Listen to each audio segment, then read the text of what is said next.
Bismillahirrahmanirrahim. Assalamualaikum warahmatullahi taala wabarakatuh. Waalaikumsalam warahmatullahi wabarakatuh. Terima kasih kepada pimpinan yang telah memberikan kesempatan kepada saya bertanya kepada jenengan Gus. Perkenalkan, nama saya Khalid Farah. Enggak, maksudnya yakin enggak bisa jawab. Apa mumpung ada saya? Grogi.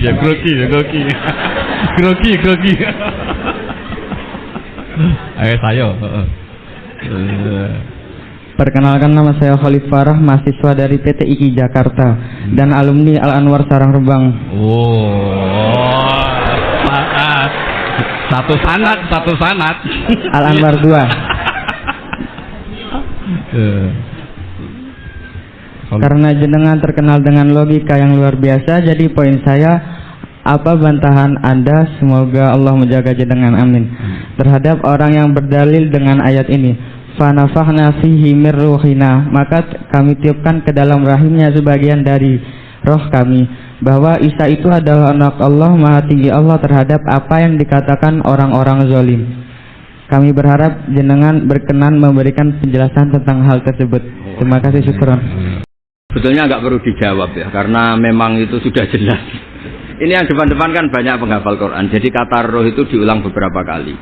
Dan itu tidak hanya tentang Isa. Ya, tidak hanya tentang Isa. Misalnya ada ayat wa kadzalika auhayna ilaika ruham min amrina. Dan dulu di era ulama dulu juga pernah ada seorang pendeta yang ya dengan tanda kutip yang mengganggu karena terus tanya seorang kiai, saya menemukan bukti bahwa di Quran itu ada pengakuan kalau Isa itu ruhuwah wa kalimatuh. Terus baca ayat yang Anda baca tadi. Terus kenapa yang kau akui hanya Isa? Kalau kata itu juga pernah dipakai Allah untuk Nabi Adam. Nabi Adam juga diistilahkan wa nafakhtu fihi mir ruhi. Anda hafal Quran enggak? Kalau enggak berarti enggak keren kayak saya. Maksud saya bilang santri Anwar kan se-alma mater.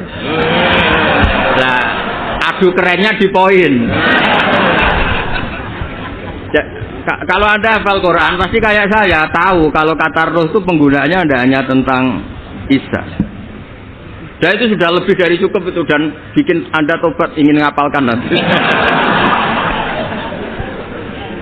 Ya kan, jelas kan? Ya Pak Sarkasi ya, kan ada wa kadzalika auhayna ilaika ruham min amrina. Tentang Nabi Adam misalnya apa? Wa nafakhtu fihi birruhi.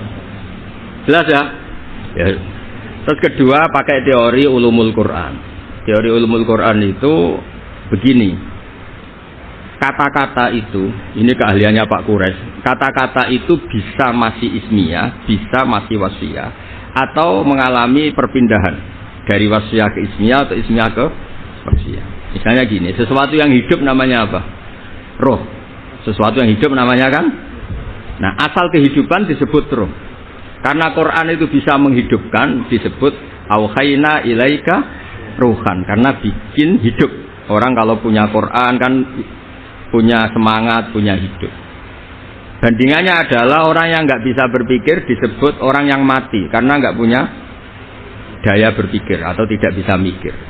Jika orang yang pinter, istilahnya Quran, liyahlika man halaka am bayinati wa yahya man hayya am bayinah. Jadi kalau orang nggak pinter itu disebut mati, karena wujuduhu kadami.